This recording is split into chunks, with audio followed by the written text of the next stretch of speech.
பழனி முருகனை மாத்திரம் ஆண்டி வேஷத்துலயும் பாப்பாங்க.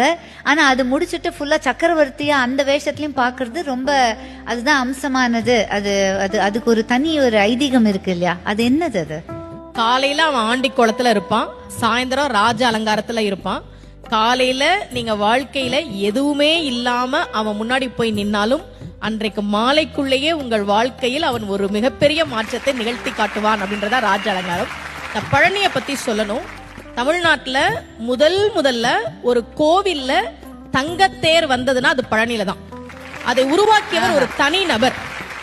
VVCR முருகேசர் அவர் பேரு. 1947 அவர் மட்டும் ஒரு தங்கத்தேர் பழனிக்கு உருவாக்கி கொடுத்தார். இன்னைக்கும் அந்த தங்கத்தேர் தான் பழனியில இருக்கு. அதன் பிறகுதான் மற்ற கோவிலுக்கு வந்தது. விடுதலை கிடைச்ச கையோட ஒரு தங்கத்தேரையும் வாங்கிட்டாரு போல இருக்கு. ஏன் ஒரு தனிநபர் பழனி கோவிலுக்கு தங்கத்தேர் செஞ்சு கொடுக்கணும்? அவருக்கு ரொம்ப வருஷமா குழந்தை இல்ல. முருகன் கிட்ட, பழனி முருகன் கிட்ட மனமுருகி வேண்டார். இரட்டை ஆண் குழந்தை பிறந்ததால் நன்றி கடனாக அதை கொடுத்தார். அப்போ முருகன் கிட்ட நாம ஒரு விஷயம் கேட்டா கேட்டதை விட அதிகமாக கொடுக்கக்கூடியவன் முருகன் அப்படின்றது நமக்கு தெரியுது.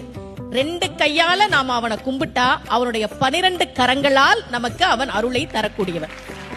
பக்கரைவி சித்திரமணி பொற்கலனை இட்ட நடை பற்றி என்னும் முக்கிர துரகமும் நீப பக்குவ மலர்த்தொடையும் அக்குவடு பட்டொழிய பட்டுருவ விட்டருள் கைவடி வேலும் திக்கது மதிக்கவரு குக்குடமும் ரச்சை தரு சிற்றடியும் முற்றிய பன்னிருத்தோளும்.